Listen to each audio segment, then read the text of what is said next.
नमस्कार, आप देख रहे हैं सिटी न्यूज और गिरिडीह की तमाम छोटी बड़ी खबरों के साथ मैं हूं राहुल सिन्हा। तो आइए शुरुआत करते हैं और नजर डालते हैं आज की हेडलाइंस पर।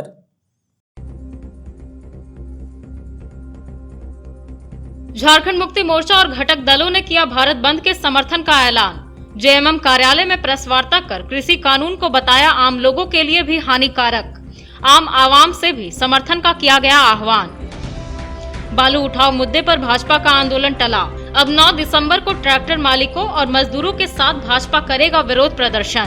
प्रेस वार्ता कर जिला अध्यक्ष और अन्य नेताओं ने दी जानकारी। पूर्व मुख्यमंत्री बाबूलाल मरांडी के अनुज पर एसडीएम को धमकाने के मुद्दे पर हुआ एफआईआर। सदर विधायक सुदिव्य सोनू और माले नेता राजेश सिन्हा ने इस एफआईआर को ठहराया जायज। और सरिया व केसवारी स्टेशन के बीच बनने वाले ओवरब्रिज को लेकर सरिया प्रखंड सभागार में हुई बैठक। अधिकारियों और जनप्रतिनिधियों ने किया मंथन, तैयार हुई रणनीति।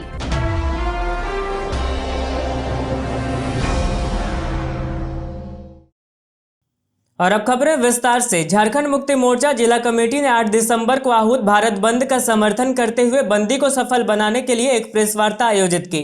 प्रेस वार्ता के दौरान गिरिडीह विधायक सुदिव्य कुमार सोनू ने बिल को किसान विरोधी बताया और आम जनता से बिल के विरोध में भारत बंद का समर्थन करने की अपील की। झारखंड मुक्ति मोर्चा जिला कमेटी ने भारत बंद का समर्थन करते हुए इसे सफल बनाने को लेकर सोमवार को एक प्रेस वार्ता की। बताया गया कि झामुमो केंद्रीय कमेटी ने 8 दिसंबर को भारत बंद को समर्थन करने व बंद को सफल बनाने हेतु सभी झामुमो जिला समितियों को निर्देश दिया है।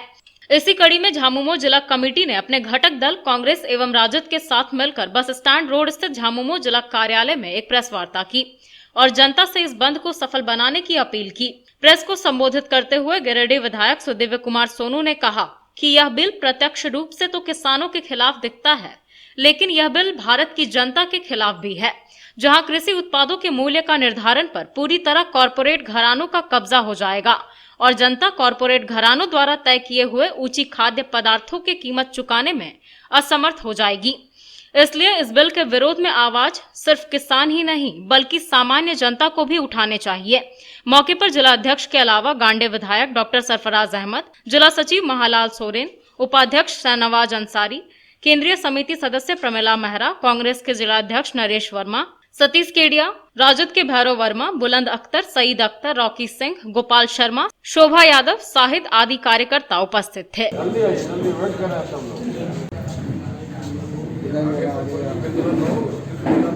नरेंद्र मोदी की सरकार के द्वारा किसान विरोधी जो यह बिल लाया गया है, यह बिल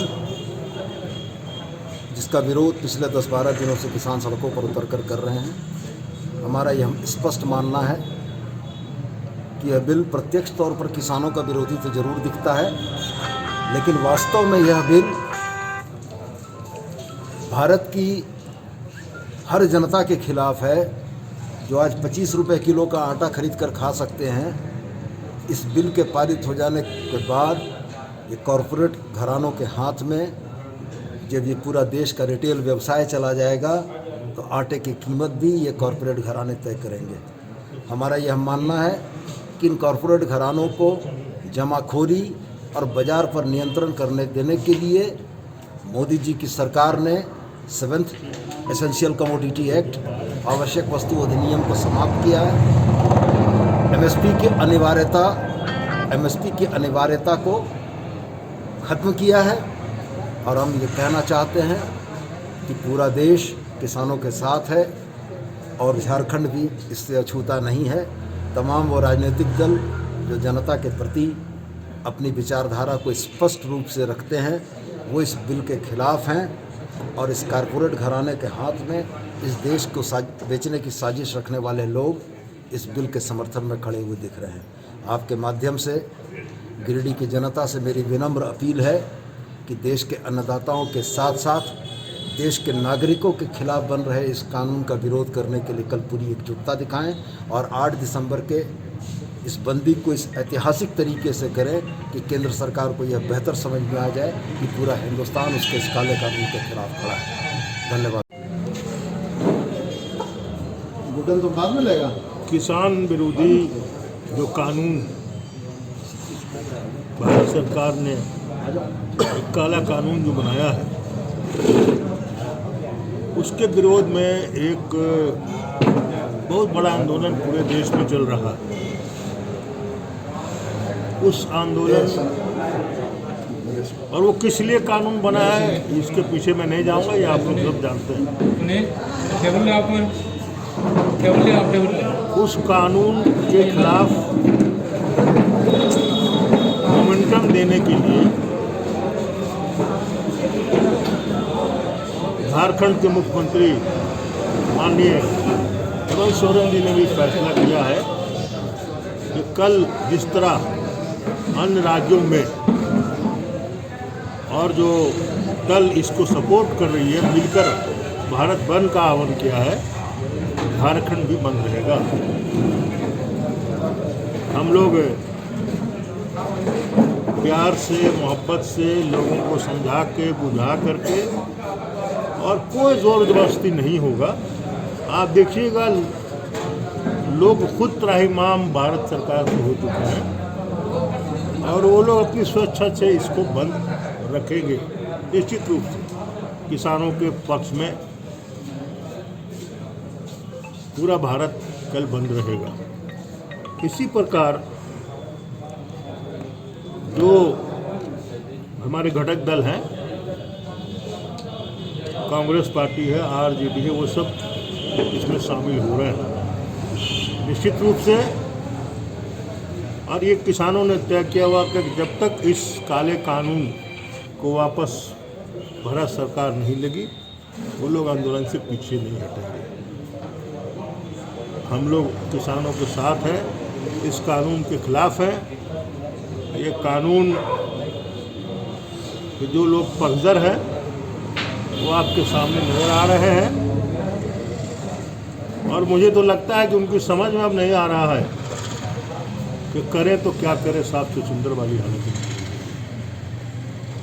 इसलिए मैं आपके माध्यम से पूरे झारखंड के लोगों से, खासकर गिरिडीह के लोगों से हम लोग अपील करना चाहेंगे कि आपका सहयोग और स्नेह और प्यार भारत के किसानों को चाहिए। बहुत बहुत धन्यवाद। भाजपा जिला कमेटी द्वारा 8 दिसंबर को बालू उठाऊ मुद्दे पर धरना प्रदर्शन का ऐलान किया गया था, जिससे अब विपक्षी दलों द्वारा आहूत भारत बंद की वजह से एक दिन के लिए टाल दिया गया है। इस बाबत बताया गया कि सत्ता पक्ष और विपक्ष दोनों एक ही दिन अलग अलग विषयों पर धरना प्रदर्शन करे, यह अनुशासनहीनता का परिचायक है।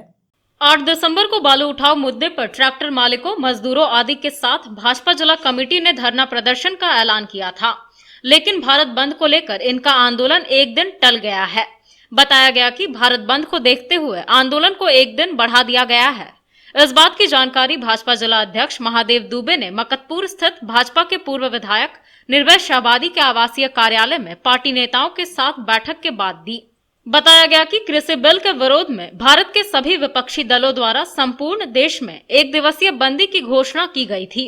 ऐसे में देश के सत्ता पक्ष और विपक्ष दोनों के द्वारा एक ही दिन दो अलग अलग विषयों पर एक दूसरे का विरोध प्रदर्शन करे, यह नैतिकता और लोकतांत्रिक दृष्टिकोण से अनुशासनहीनता का परिचायक है। उन्होंने तमाम संबंधित लोगों से 9 दिसंबर को आंदोलन में शामिल होने का आह्वान किया। प्रेस वार्ता के दौरान जिला अध्यक्ष महादेव दुबे के अलावे पूर्व विधायक निर्भय शाहबादी, डिप्टी मेयर प्रकाश सेठ, नुनूलाल मरांडी, पूर्व मेयर सुनील पासवान, सुभाष सिन्हा, दिलीप वर्मा, चुन्नूकांत, रंजन सिन्हा, विनय सिंह, संजय सिंह, मनोज संघई, मोतीलाल उपाध्याय, प्रकाश दास, एजाज अहमद, संजू देवी समेत कई भाजपाई मौजूद थे। इसलिए हम लोगों ने आज उनका राजव्यापी है। भारतीय जनता पार्टी गिरिडीह जिला के द्वारा पूर्व निर्धारित कार्यक्रम के तहत 8 दिसंबर को बालू घाट की नीलामी को लेकर और कई तरह के भ्रष्टाचार के खिलाफ में भारतीय जनता पार्टी अपने तमाम नेताओं को लेकर और कार्यकर्ताओं से मिलकर राज्य सरकार के खिलाफ में हम लोग 8 तारीख को प्रदर्शन करने का हम लोग निर्णय लिए थे। भारतीय जनता पार्टी अनुशासित पार्टी है, विश्व की सबसे बड़ी पार्टी है और लोकतंत्र में हम लोग विश्वास करते हैं। कई अन्य पार्टियों के द्वारा राष्ट्रव्यापी कार्यक्रम के तहत भारत बंद का उन्होंने आह्वान किया है और मेरा भारतीय जनता पार्टी जिला कमेटी के द्वारा 8 दिसंबर को प्रदर्शन करने का निर्णय लिया गया था। हम अपने सभी सम्मानित नेता और सम्मानित कार्यकर्ता से मिलकर आज हम लोग तय किए कि लोकतंत्र में सभी को अपना बात बोलने का अधिकार है, उनका राष्ट्रव्यापी कार्यक्रम है। हम 8 तारीख को कार्यक्रम को स्थगित करते हैं और इस कार्यक्रम को हम लोग ठीक एक दिन बाद यानी 9 दिसंबर को हम लोग अनुशासन ढंग से लोकतांत्रिक व्यवस्था के तहत बालू घाट की नीलामी को लेकर आम जनता को बालू आसानी से मुहैया हो, इसको लेकर यहाँ के मेयर के बारे में कि न्यायालय में मामला लंबित रहने के बावजूद राज्य सरकार ने आनन फानन में जो इनको अपदस्थ करने का काम किया, दाखिल खारिज जो ढंग से नहीं हो पा रहा है, इसके हम लोग इस बात को आवाज़ को बुलंद करने के लिए हम लोग अपना 8 तारीख को कार्यक्रम को स्थगित करके हम लोग पुनः 9 तारीख को कार्यक्रम करने का रणनीति बनाए हैं। आप सबों के माध्यम से हम जिला प्रशासन राज्य सरकार को कहना चाहेंगे कि आप अपना क्रियाकलाप में सुधार लाएं, अन्यथा भारतीय जनता पार्टी लोकतांत्रिक व्यवस्था के तहत 9 दिसंबर को गिरिडीह जिला में अनुशासन ढंग से हम लोग जिला प्रशासन के खिलाफ और राज्य सरकार के खिलाफ में हम लोग प्रदर्शन करेंगे। कि बालू के अभाव में सारे निर्माण कार्य बाधित हो रहे हैं। निर्माण कार्य में लगे मजदूर और जितने भी कामगार हैं बेरोजगार हो रहे हैं। आम जनता को सुविधापूर्ण ढंग से बालू उपलब्ध नहीं हो रही। इस विषय को लेकर के हम लोगों ने सरकार का कुंभकर्णी नींद तोड़ने के उद्देश्य से 2 तारीख को हम लोगों ने जिला प्रशासन को एक ज्ञापन दिया है और उसके तहत में 8 तारीख को गिरिडीह में हम लोग आंदोलन करने का हम लोगों ने सारी तैयारी पूर्ण कर ली थी। मैं धन्यवाद देना चाहता हूं जिला प्रशासन को कि उन्होंने त्वरित इस पे कार्रवाई करते हुए राज्य सरकार को यहाँ के लोगों की जो बालू के चलते दिक्कत हो रही है उस बात को अवगत कराने का काम किया, लेकिन सरकार अभी तक उस पर कोई निर्णय नहीं ले पाई है। 8 तारीख को जैसा कि आप सभी को मालूम है अपरिहार्य कारणों से हम अपने आंदोलन को आगे बढ़ाते हुए 9 तारीख को सर्वसम्मति से हमारे कार्यकर्ताओं ने और माननीय बाबूलाल मरांडी जी जो हमारे विधायक दल के नेता हैं उनके निर्देश के आलोक में 9 तारीख को ये आंदोलन हम लोग करेंगे। हमारा यह मानना है कि सरकार को काफ़ी मौका दिया गया। 2 तारीख का हमारा ज्ञापन और 9 तारीख तक 8 तारीख तक कोई कार्रवाई नहीं होना सरकार की लापरवाही दर्शाती है। इसलिए इन विषयों को लेकर मेयर के संबंध में जो हम लोगों ने कहा और जिस तरह से ये सरकार चल रही है तानाशाही पूर्ण ढंग से चल रही है सरकार, हर विभाग में भ्रष्टाचार छाया हुआ है और भी कई समस्याएं हैं। अभी हमारा ये आंदोलन इन विषयों को लेकर के है। हम विपक्ष में हैं और विपक्ष का जो दायित्व है कि सरकार के जो गलत कार्य है उसको लेकर के आंदोलन करना, जनता को जागृत करना और सरकार की भी आंख खोलना। हम उसको लेकर के सदा गंभीर रहे हैं और रहेंगे आने वाले समय में। और इससे भी बड़ा आंदोलन हम लोग लॉ एंड ऑर्डर के विषय पे लाएंगे। जिस तरह से कानून व्यवस्था की धज्जियां उड़ रही हैं, जिस तरह से उग्रवादी और अपराधी तत्व पूरे झारखंड में सक्रिय हो गए हैं, पूरे राज्य स्तरीय इसका ऊपर में आंदोलन करेंगे। अभी हमारा आगे का भी पार्टी की ओर से कार्यक्रम आए हैं, प्रशिक्षण शिविर चलना है। इनको लेकर के हम आगे बढ़ रहे हैं और मुझे उम्मीद ही नहीं पूर्ण विश्वास है कि जो 8 तारीख को जिन तैयारियां हमने की थी, हमारे लोग आने के लिए आतुर थे आंदोलन में भाग लेने के लिए। निश्चित रूप से 9 तारीख को उसी जोश और खरोश के साथ में शांतिपूर्ण ढंग से कोविड-19 के मानकों का अनुपालन करते हुए लोग गिरिडीह आने का काम करेंगे। एसडीएम गिरिडीह के गोपनीय शाखा के सहायक संजीत कुमार के द्वारा नगर थाना में लिखित शिकायत के बाद एसडीएम को धमकी देने के मामले में पूर्व मुख्यमंत्री बाबूलाल मरांडी के भाई नूनूलाल मरांडी पर एफआईआर दर्ज हो गया है। नूनूलाल मरांडी पर सरकारी कार्य में बाधा उत्पन्न करना और एक महिला अधिकारी को धमकी देने समेत कई आरोपों के खिलाफ नगर थाना में प्राथमिकी दर्ज की गई है। एसडीएम प्रेरणा दीक्षित को धमकी देने के मामले में पूर्व मुख्यमंत्री बाबूलाल मरांडी के भाई नूनूलाल मरांडी पर एफआईआर दर्ज हो गया है। एसडीएम गिरिडीह की गोपनीय शाखा के सहायक संजीत कुमार की लिखित शिकायत पर यह मामला नगर थाने में दर्ज किया गया है। प्राथमिकी के लिए सोशल मीडिया में वायरल वीडियो, अखबार में छपी खबर को आधार बनाया गया। प्राथमिकी में लिखित दर्ज है कि नूनूलाल मरांडी पर सरकारी कार्य में बाधा उत्पन्न करने के उद्देश्य से और एक महिला अधिकारी को धमकी देने समेत कई आरोपों के खिलाफ नगर थाना में मामला दर्ज किया गया। बताया गया कि 5 दिसंबर को वायरल वीडियो में नूनूलाल मरांडी द्वारा आईएएस अधिकारी को धमकी देते हुए कहा गया कि एसडीएम बहुत ज्यादा हिटलर बन रही है, आने वाले दिनों में भाजपा की सरकार में इन्हें गड्ढे में फेंक दिया जाएगा, जहां से उनका निकलना मुश्किल है। यदि उनमें हिम्मत है तो 8 तारीख को होने वाले प्रदर्शन में ट्रैक्टर रोक कर दिखा दे, उसे ट्रैक्टर के नीचे उसे रगड़ देंगे। एफआईआर दर्ज होने के बाद सदर विधायक सुदेव कुमार सोनू ने कहा कि कानून सबके लिए बराबर है, किसी महिला अधिकारी को धमकाने का अधिकार किसी के पास नहीं है। देखिए, भारतीय जनता पार्टी का एक बड़ा बढ़िया नारा है। भारतीय जनता पार्टी का जो एक नारा है, जिसकी गूंज अनुगूंज पूरे हिंदुस्तान में बड़े जोर से हुई, खास करके मोदी जी ने प्रचारित किया था, नारा था बेटी बचाओ बेटी पढ़ाओ।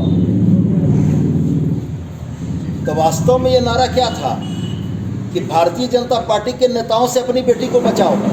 प्रेरणा दीक्षित भी किसी की बेटी है, उसके साथ ऐसे अपभ्रंश और ऐसे शब्दों का प्रयोग भारतीय जनता पार्टी के नेता कार्यकर्ता की कुत्सित मानसिकता का परिचायक है।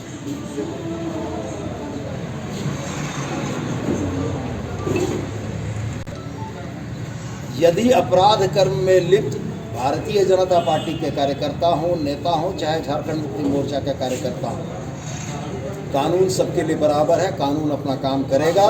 न तो राज्य सरकार को इशारा करने की जरूरत है, न राज्य सरकार को इसमें आंख मूंदने की जरूरत है। नूनूलाल मरांडी ने जिस तरीके से ऑन रिकॉर्ड एक महिला आईएएस अधिकारी के खिलाफ जिन शब्दों का प्रयोग किया है, वो शब्द अगर कानून की नज़र में संज्ञेय अपराध हैं तो कानून अपना काम करेगा। दहेज हत्या के मामले में पोस्टमार्टम रिपोर्ट में छेड़छाड़ का आरोप लगाकर एक व्यक्ति को सदर अस्पताल में पुलिस के हवाले किया गया। बताया गया कि यह मामला राजधनवार थाना क्षेत्र के बिशनपुर का है। सदर अस्पताल में मृतक मनीषा की पोस्टमार्टम रिपोर्ट में फेरबदल करवाने के लिए आरोपी राजू तूरी सदर अस्पताल पहुंचा था। हालांकि भनक लगने पर परिजनों ने उसे पकड़कर पुलिस के हवाले कर दिया। एक दहेज हत्या के मामले में रिपोर्ट में छेड़छाड़ का आरोप लगाकर एक व्यक्ति को सदर अस्पताल से पुलिस के हवाले किया गया। असल में राजधनवार थाना क्षेत्र के बिशनपुर में मनीषा कुमारी नामक विवाहिता की मौत संदेहास्पद परिस्थिति में हो गई थी। घटना के बाद मनीषा के ससुराल वालों पर उसकी हत्या का आरोप लगा था। बताया गया कि मनीषा की मौत के मामले में नंदोसी राजू तिवारी फरार था। बताया गया कि वह आज पोस्टमार्टम रिपोर्ट में फेरबदल करवाने के लिए सदर अस्पताल पहुंचा। कुछ ही देर में इस बात की भनक मृतक मनीषा के घर वालों को लग गई। सूचना मिलते ही सभी लोग सदर अस्पताल पहुंचे और राजू तिवारी को पकड़कर नगर पुलिस के हवाले कर दिया। बताया गया कि यह पोस्टमार्टम रिपोर्ट में छेड़छाड़ कराने के फिराक में यहां पहुंचा था। अपना बात अपना करीम समझो, हमारी बेटी मर गई, तू मार दिया जान से और भागा बोल रहा है यहाँ सदर में, जहाँ से पोस्टमार्टम हुआ। हमको सुनिए, हमको इसका यहाँ क्या काम है? हमको पुलिस मतलब केस को कमजोर करने के लिए हमारे पीएम को एक्सचेंज करने आया है। ये सुनिए ना, बता हमको पुलिस छोड़िए, पुलिस हमको छोड़ी है, पीआर बॉन्ड भर कर पुलिस छोड़ेगा तुमको, कसम से कह रहे हैं पुलिस छोड़ेगा। हम लोग यहाँ आए हैं, हम जान रहे हैं, हम आदेश पर थाना बाहर निकल वही ससुर अथी के लिए दवा चलता है, उनका शुगर का पेशेंट है, इसीलिए हम आए हुए थे। एडमिट है। बहन को षड्यंत्र के तहत मारा गया। इसमें मुख्य आरोपी इसका सुनो ना, कब हुआ था? 3 तारीख को घटना हुआ था। कहाँ पर? बिशनपुर गांव, थाना राजधनवार, डिस्ट्रिक्ट गिरिडीह। अच्छा, ठीक है, समझ गए ना। मुख्य आरोपी राजू तिवारी, इसको आज यहाँ सदर हॉस्पिटल आया। सदर hospital PM postmortem report changing करने के लिए आया था। तो हम लोग जानते थे कि पीएम रिपोर्ट में छेड़छाड़ करेगा, इसके लिए हम लोग सवेरे घर से चले कि पहले हमको सदर हॉस्पिटल जाना है, वहाँ मिलना है डॉक्टर से, उसके बाद कहीं कुछ करना है। लेकिन ये पहले से यहाँ पे आके मौजूद था। क्या नाम है इसका? इसका राजू कुमार तिवारी, बाप का नाम विशेश्वर तिवारी। कहाँ का है? हरिया जीतपुर का रहने वाला, हमारी बहन का नंदोसी है ये। यही मुख्य आरोपी? हाँ, ये मुख्य आरोपी यही है। और क्या ये पुलिस एफआईआर में इसका नाम ऐड किए थे, पुलिस कस्टडी में किया था, फिर भी इसका एफआईआर के चलते इसको छोड़ दिया गया था। क्या नाम है आपका? मेरा नाम विक्रम तिवारी, हम मृतिका का हम भाई हैं। हजारीबाग रोड रेलवे स्टेशन और केसवारी स्टेशन के बीच ओवरब्रिज निर्माण को लेकर प्रखंड सभागार सरिया में एक बैठक की गई। बैठक में रेलवे ओवरब्रिज निर्माण को लेकर कई प्रकार की चर्चाएं हुई और सर्वसम्मति से निर्णय लिया गया कि 1 सप्ताह के अंदर भूमि अधिग्रहण का कार्य प्रारंभ कर दिया जाएगा। हजारीबाग रोड रेलवे स्टेशन तथा केसवारी स्टेशन के बीच स्थित रेलवे गुमटी 20 बीटी के पास रोड ओवरब्रिज निर्माण को लेकर पूर्व निर्धारित समय अनुसार सोमवार को प्रखंड सभागार सरिया में एक बैठक की गई। बैठक में बगोदर विधायक विनोद कुमार सिंह, अपर समाहर्ता गिरिडीह विल्सन भेंगरा, कार्यपालक अभियंता पथ निर्माण विभाग कोडरमा, रेलवे अधिकारी बीडीओ सरिया, अंचलाधिकारी सरिया, प्रखंड प्रमुख, व्यवसायी तथा अन्य नागरिक उपस्थित थे। रेलवे ओवरब्रिज निर्माण को लेकर कई प्रकार की चर्चाएं हुई, जिसमें सर्वसम्मति से निर्णय लिया गया कि भूमि अधिग्रहण का कार्य 1 सप्ताह के अंदर प्रारंभ कर दिया जाएगा। इसके लिए सभी रैयतों को जमीन के आवश्यक कागजात मौजूद रखने को कहा गया। एक सवाल के जवाब में अपर समाहर्ता विल्सन भेंगरा ने कहा कि 1946 के पहले जिन रैयतों के पास गैर मजरूआ जमीन है, यदि उनकी जमाबंदी रद्द नहीं हुई है तो वे अपने जमीन के हकदार हैं, उन्हें उचित मुआवजा मिलनी चाहिए। वहीं विधायक विनोद कुमार सिंह ने कहा कि ओवरब्रिज निर्माण को लेकर हुई इस बैठक में रैयतों तथा अधिकारियों के बीच सहमति बनी है। भूमि अधिग्रहण की प्रक्रिया प्रारंभ की जाएगी। इसके लिए अपर समाहर्ता ने प्रशिक्षु आईएएस को प्रतिनियुक्त करने की बात कही है, जिससे कि इस प्रक्रिया में तेजी लाई जा सके।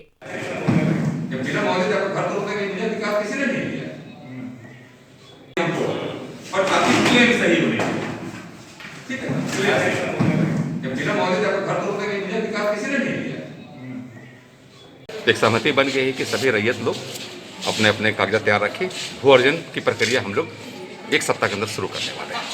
सर, खास तौर पर सरिया बाजार में जीएम की जमीन ज़्यादा देखी जा रही है, उस कंडीशन में कैसे प्रावधान तय होगा? देखिए, प्रावधान ये है कि 1946 से पहले जो भूमि थी और बाकायदा नियमानुसार सरकारी भूमि उनको ट्रांसफर हुआ होगा प्रॉपर तरीके से, जो नियमता है, तो उसको और उसकी जमाबंदी रद्द नहीं हुई है, अगर अवैध नहीं घोषित हुई है, तब तक हम मान रहे हैं कि उस रैयत की ही जमीन है। कब तक टेंडर होने की संभावना है सर? टेंडर के बारे में ये विभाग बता पाएगा, बता पाएंगे। देंगे तभी होगा। सरिया अनुमंडल कार्यालय में जो है अपर समाहर्ता गिरिडीह, कार्यपालक अभियंता पीडब्ल्यूडी कोडरमा और रेलवे के पदाधिकारी उपस्थित थे और यह सहमति में बनी और इसके साथ ही साथ सरिया के तमाम जनप्रतिनिधि और सरिया बाजार के व्यवसायी भी थे और ये सहमति बनी कि रेलवे ओवरब्रिज के लिए भूमि अधिग्रहण की प्रक्रिया जो है वो शुरू किया जाए।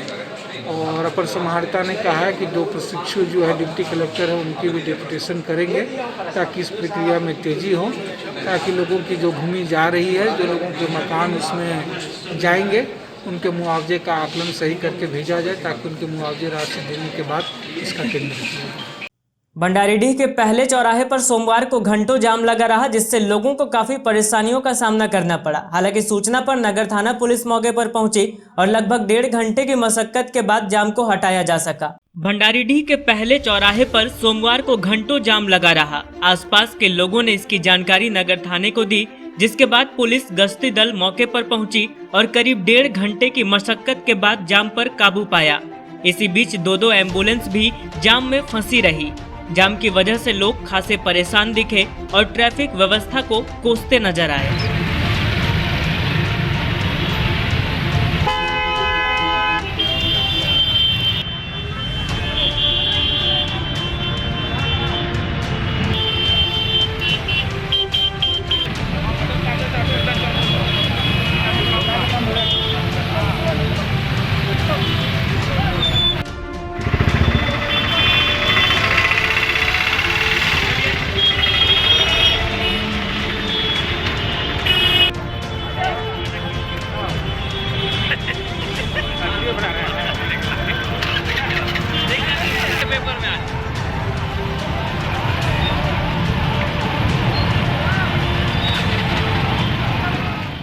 उसरी बचाओ अभियान के तहत शास्त्री नगर स्थित उसरी नदी अमित बर्दियार घाट पर एक बैठक आयोजित की गई। बैठक के दौरान उसरी नदी को बचाने के लिए शहरी क्षेत्र के विभिन्न घाटों से बालू उठाव पर पूर्णतः रोक लगाने को लेकर प्रशासन और सरकार को आवेदन दिया गया। साथ ही निगम क्षेत्र से बाहर बालू के टेंडर की प्रक्रिया अविलंब शुरू करने की मांग की गई।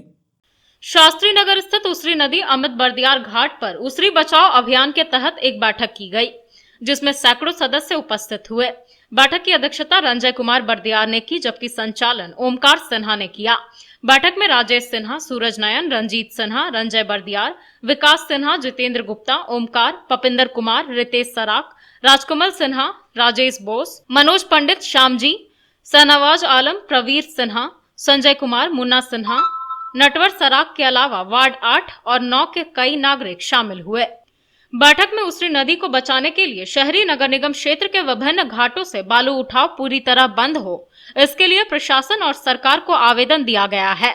इसके साथ ही नगर निगम क्षेत्र से बाहर बालू का टेंडर की प्रक्रिया अविलंब शुरू करने की मांग सरकार से की गई है। बताया गया कि इससे शहरी क्षेत्र से गैर कानूनी तरीके से बालू उठाव पर लगाम लग सकेगा। सभी ने सर्वसम्मति से उसरी बचाओ अभियान को तेज करने का निर्णय लिया और जल्द ही एक बड़े आंदोलन के संकेत दिए। आज उसरी बचाओ अभियान के तहत में शास्त्री नगर पे घाट पर हम लोग बैठक किए थे। इसमें से एक सोशल मीडिया के माध्यम से हम लोगों को बुला रहे थे और उसमें काफ़ी लोग आए यहाँ पे। चूँकि ये हमारा पहला अभियान था, यहाँ पे स्टार्ट करना था, चूँकि हर एक घाट में ऐसा होना है। और आप देखते होंगे पूरे शहरी इलाकों में जहाँ आप देखेंगे हर एक जगह से बालू लूट लिया गया है और इसी को रोकथाम के लिए हमने आवेदन दिया था और आवेदन देने के बाद प्रशासन सख्त हुई है। साथ ही साथ हमारा 2 मुद्दा एक साथ है। आवेदन भी हम लोग में लिखे थे कि आप एक तरफ इधर तो आप उसरी को बचाइए, साथ ही साथ रोजगार भी बचाने के लिए जो सरकार का है, सरकार चूँकि टेंडर करे और सरकार जगह चिन्हित करे। इन सब जगहों पे तो टाउन में होने नहीं देंगे, होगा तो फिर से विरोध करेंगे, क्योंकि पूरा का पूरा जो शहरी इलाका है उसरी नदी का जो पोर्शन बर्बाद कर दिया गया। जो बालू था बालू उठाकर माने पत्थर वहाँ निकाल दिया गया, तो इसका विरोध लगातार जारी रहेगा। लेकिन सरकार जिस प्रकार से पिछली सरकार जिस प्रकार टेंडर को नहीं कर रही थी, यह सरकार भी सेम स्टाइल में चल रही है, तो कहीं ना कहीं उससे 5000 घर जो चूल्हा जलता था वो बंद हो गया। तो हम सरकार से भी निवेदन करते हैं कि उस पार्ट पर भी विशेष ध्यान दें और इस पार्ट पर भी विशेष ध्यान दें, नहीं तो आंदोलन चलता रहेगा। धन्यवाद। नदी के बचाव के तहत हम लोग शास्त्री नगर शास्त्री घाट छठ घाट में सभी लोग इकट्ठा हुए कि आगे का क्या उसकी रणनीति हम लोग के इसके बचाव के लिए किया जाए, ताकि नदी का अस्तित्व बना रहे और जो भी उसका अल्टरनेटिव उपाय जो मजदूरों के लिए है वो सरकार का काम है। सरकार सोची कि कहाँ का टेंडर किया जाए और जहाँ जिससे उन लोग को रोजगार मिल सके। अभियान के तहत एक आवश्यक बैठक शास्त्री नगर घाट पर हुई और यहाँ पे मुख्यतः 2 बिंदुओं पर चर्चा हुई और सर्वसम्मति से इस पर विचार किया गया कि हमारे नदी उसरी नदी के तट पर जो गिरिडीह शहर बचा हुआ है, इस नदी के अस्तित्व को भी बचाना है, शहर के अस्तित्व को भी बचाना है, ताकि जितने भी ब्रिज जो उसरी नदी के शहरी क्षेत्र में बने हुए हैं सभी बचा रहे, क्योंकि जो पिलर है उसके नीचे से लोग बालू उठा लेते हैं। तो इस वजह से जो पूरा भविष्य जो उसरी नदी का संकटग्रस्त है, इसको हमको बचाना है।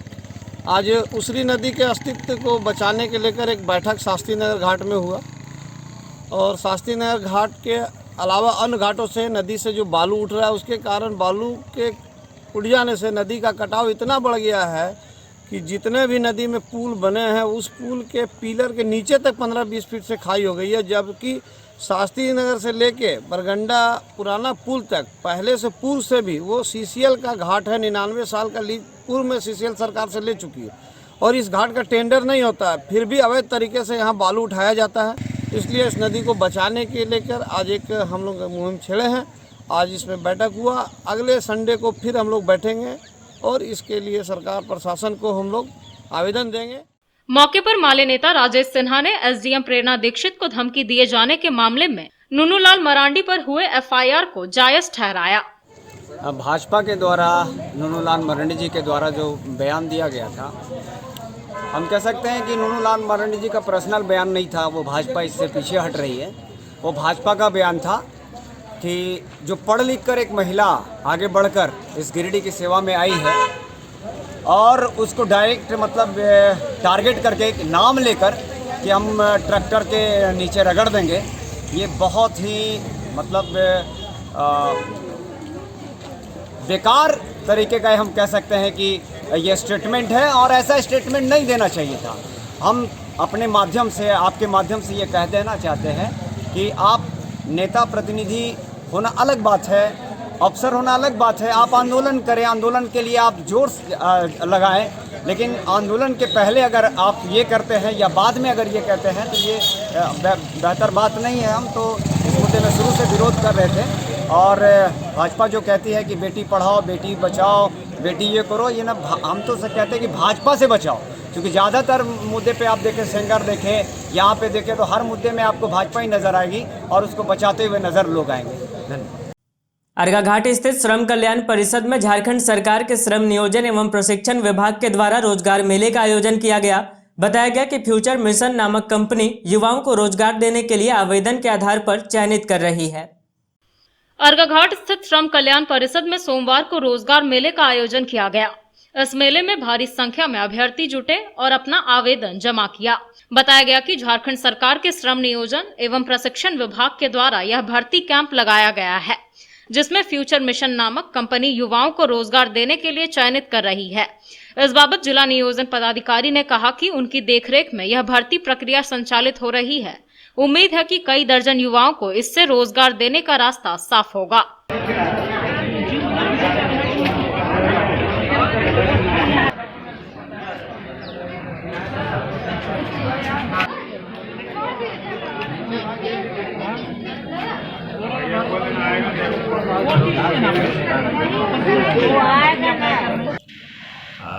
झारखंड सरकार के श्रम नियोजन एवं प्रशिक्षण विभाग के द्वारा 1 दिवसीय भर्ती कैंप का आयोजन किया गया है, जिसमें एक कंपनी शिरकत की है, फ्यूचर मिशन सर्विसेज, जो कई प्रकार के रीतियों के साथ उपस्थित हुआ है और बच्चों से वो आवेदन ले रहे हैं, इंटरव्यू वगैरह लेकर के शॉर्ट लिस्टेड कर रहे हैं। शाम तक क्लियर हो जाएगी कि कितने अभ्यर्थियों का फाइनली सिलेक्शन हुआ। अभी तक उन्होंने रिपोर्ट दिया है कि 25 बच्चों का वो फाइनली सेलेक्ट कर लिए हैं और अभी प्रोसेस कर रहे हैं। तो शाम तक ये डेटा क्लियर होकर आ जाएगी, फिर मैं आपको क्लियर बता पाऊँगा। और इसमें लोकल स्तर पर भी उन्हें जॉब, बच्चों को जो सिलेक्शन किया जा रहा है, कुछ ऐसे पद है जो लोकल में गिरिडीह में भी उसे काम करने का अवसर प्राप्त होगा।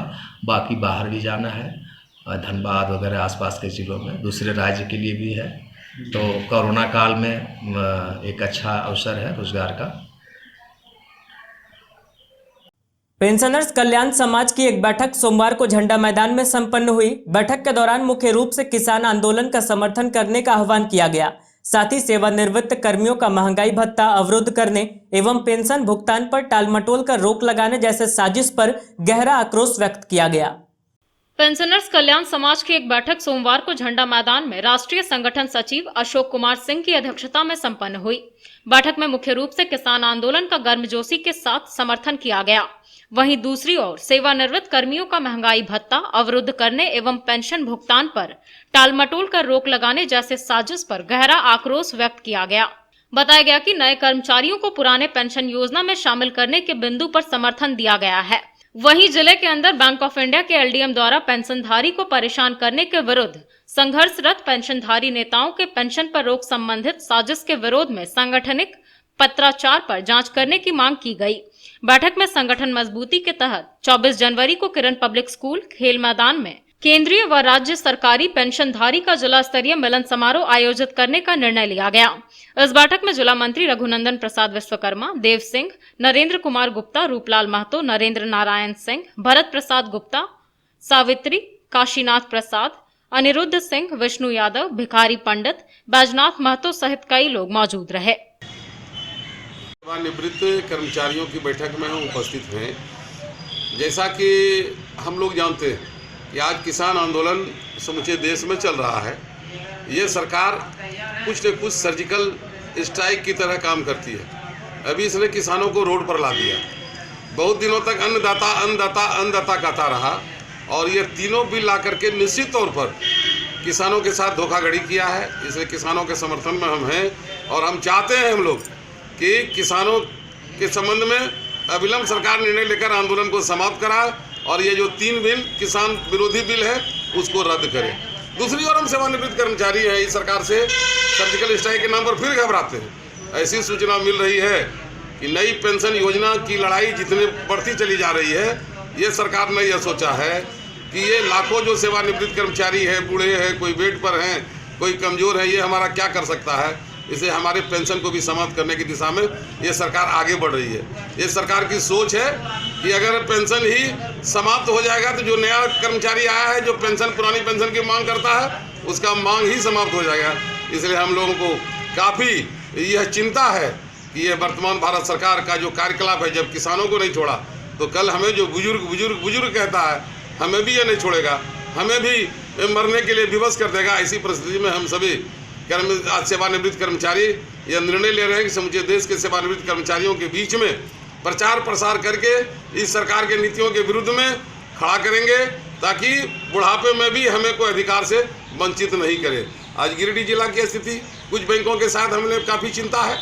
अभी LDM बैंक ऑफ इंडिया ने जिस प्रकार हमारे ही नेता रघुनंदन विश्वकर्मा का पेंशन इस कोविड-19 के अंदर में बंद करके और तानाशाही का रुख अख्तियार किया था, हम लोगों ने काफ़ी विरोध किया। भारत सरकार को लिखा, राज्य सरकार को लिखा, जिला प्रशासन को लिखा, बहुत बात होने के बाद पेंशन को रिलीज किया। लेकिन इस कार्रवाई पर हम लोग को गहरा दुख है। हम चाहते हैं भारत सरकार, राज्य सरकार LDM के विरुद्ध में पूर्णतः जांच कराए। इस बिंदु को लेकर के भी हम लोग बैठे हैं। हम लोग आने वाले दिनों में अभी 5000 हैंडबिल छपाकर कम से कम झारखंड के सेवानिवृत्त सरकारी पेंशनधारी के बीच में हम लोग जाएंगे और कहेंगे जो सरकारी कर्मचारी शिक्षक हैं, सेवानिवृत्त हैं और पेंशन मिल रहा है, उनके पेंशन पर खतरा है। इसलिए एकजुट होने की ज़रूरत है। इस सरकार में सर्जिकल कार्रवाई करके इसी प्रकार सारे लोग को परेशान किया जा रहा है। इस स्थिति पर विचार करने के लिए हम लोग आज यहाँ बैठे हैं। हम लोग जिला प्रशासन से भी मांग करते हैं कि लोग पेंशन अदालत के नाम पर कागजी रूपरेखा तैयार किया जाता है, ऐसा नहीं हो।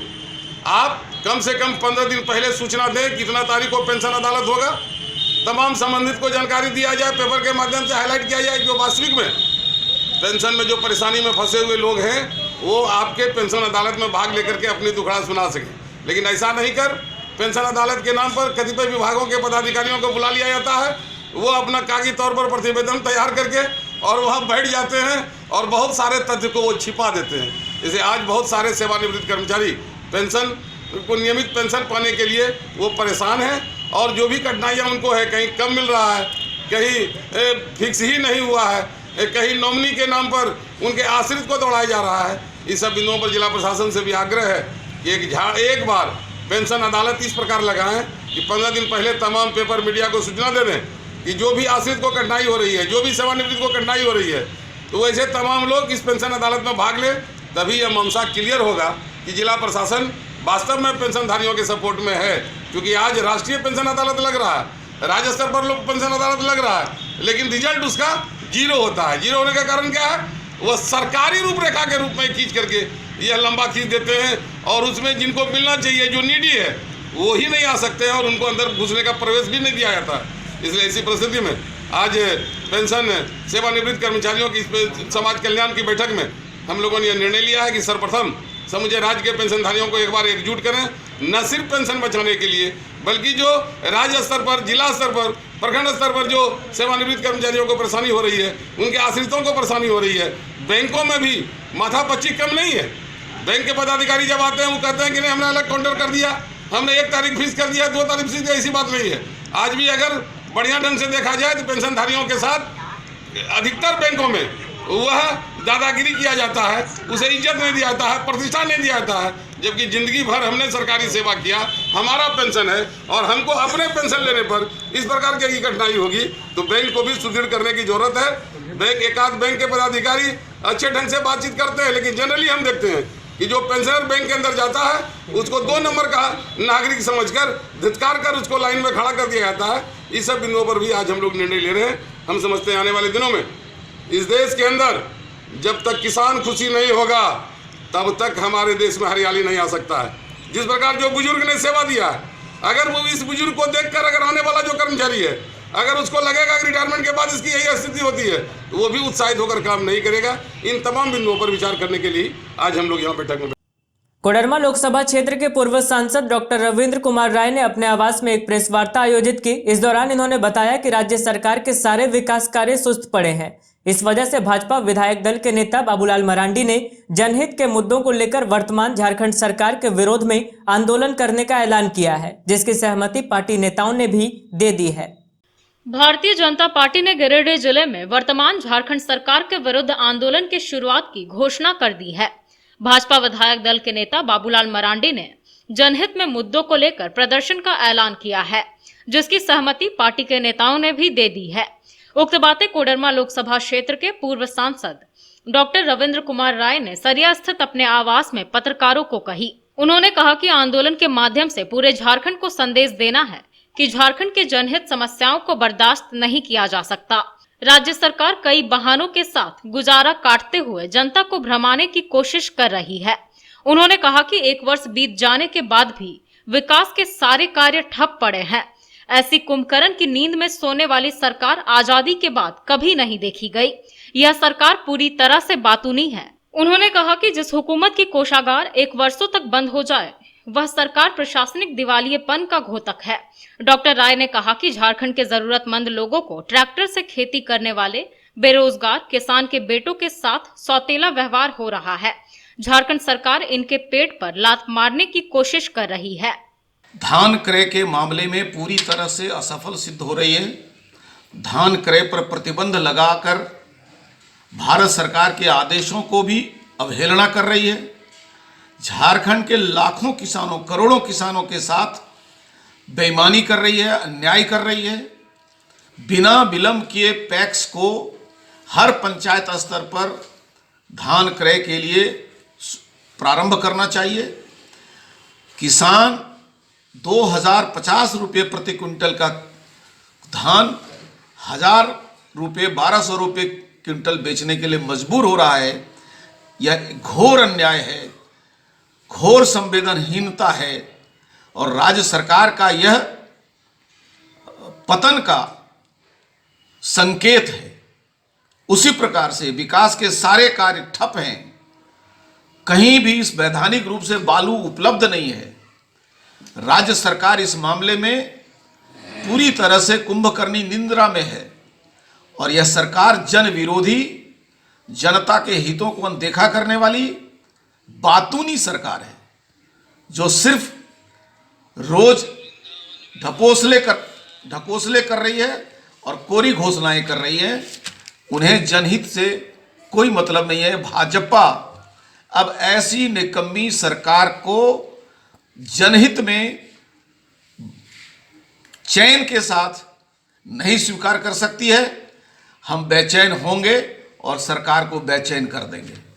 शास्त्री नगर रोड स्थित एनडीबी स्कूल में सदर सीओ ने अपनी टीम के साथ पहुंचकर अल्पसंख्यक बच्चों के स्कॉलरशिप घोटाले की जांच पड़ताल की। बताया गया कि अभी शुरुआती जांच में ही कई तरह की गड़बड़ियां पाई गई है। पूरी छानबीन कर आगे की कार्रवाई की जाएगी। गिरिडीह में अल्पसंख्यक बच्चों के स्कॉलरशिप घोटाले की जांच पड़ताल शुरू हो गई है। इसी कड़ी में शास्त्री नगर रोड के एनडीबी स्कूल में सदर सीओ अपनी टीम के साथ पहुंचे और जांच पड़ताल की।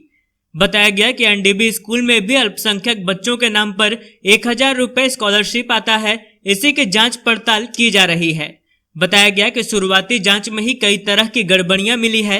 हालांकि अभी फाइनल रिपोर्ट आना बाकी है। अब याद आ गया, उसको निकाल दो। कहाँ आपका नहीं, उसी वो सारा उसी फॉर्म में आपको दे देंगे, सारा डिटेल है। गार्जियन का साइन किया हुआ पूरा डिटेल फॉर्म उसी है, हम आपको दे दे रहे पूरा। इसका पूरा फॉर्म है पूरा मेरे पास, मुझे डाटा पूरा बंद करना नहीं सर, वो फॉर्म आपको एग्जाम रन करना पड़ेगा, हम ऑर्डर कर देते हैं। हम वो पे आपको पेश कर दे रहे पूरा फॉर्म भरा हुआ नहीं है उसमें, उस फॉर्म में पूरा करने के लिए हम लोग टीम बंद किया है। वो फॉर्म जो पूरा इसमें कैसे इसमें क्यों नहीं है टाइपन के लिए। एनडीबी स्कूल भंडारी में छात्रवृत्ति से संबंधित जिन लड़कों को मिला है, बच्चों को मिला है, उसके जांच के लिए हम लोग टीम बना करके आए हैं। डीसी साहब की तरफ से आदेश हुआ कि जांच किया जाए। तो हर एक गिरिडीह जिला में सभी जगह टीम बनी हुई है, उसी सिलसिले में आज आए हैं। इसमें हम लोग बच्चों को जिसको छात्रवृत्ति मिला है वो अटेंडेंस रजिस्टर, एडमिशन रजिस्टर, उनका आधार कार्ड, बैंक पासबुक, इससे संबंधित हम लोग जांच कर रहे हैं। जांच करने में तो था कि उस वर्ष जिस वर्ष का छात्रवृत्ति मिला है उस वर्ष का स्कूल का कॉपी भी जांच करना, लेकिन बच्चे लोग तो नहीं लाए हैं, फिर भी लाए हैं। वो लाकर उससे भी मिलाएंगे और देखेंगे कि जिनको छात्रवृत्ति मिला है वो इस स्कूल के विद्यार्थी रहे हैं कि नहीं रहे हैं तो ठीक रहे हैं। उसको सभी जांच करके हम लोग रिपोर्ट जिस हिसाब से करेंगे। कुछ एडमिशन जो है अधूरा मिल रहा है, जिसका हम पड़ताल कर रहे हैं अभी गंभीरता से। इसके बाद जो होगा हम उसका रिपोर्ट करेंगे। अंत में आइए फिर से नजर डालते हैं आज की हेडलाइंस पर। झारखंड मुक्ति मोर्चा और घटक दलों ने किया भारत बंद के समर्थन का ऐलान। जेएमएम कार्यालय में प्रेस वार्ता कर कृषि कानून को बताया आम लोगों के लिए भी हानिकारक। आम आवाम से भी समर्थन का किया गया आह्वान। बालू उठाव मुद्दे पर भाजपा का आंदोलन टला। अब 9 दिसंबर को ट्रैक्टर मालिकों और मजदूरों के साथ भाजपा करेगा विरोध प्रदर्शन। प्रेस वार्ता कर जिला अध्यक्ष और अन्य नेताओं ने दी जानकारी। पूर्व मुख्यमंत्री बाबूलाल मरांडी के अनुज पर एसडीएम को धमकाने के मुद्दे पर हुआ एफआईआर। सदर विधायक सुदिव्य सोनू और माले नेता राजेश सिन्हा ने इस एफआईआर को ठहराया जायज। और सरिया व केसवारी स्टेशन के बीच बनने वाले ओवरब्रिज को लेकर सरिया प्रखंड सभागार में हुई बैठक। अधिकारियों और जनप्रतिनिधियों ने किया मंथन, तैयार हुई रणनीति।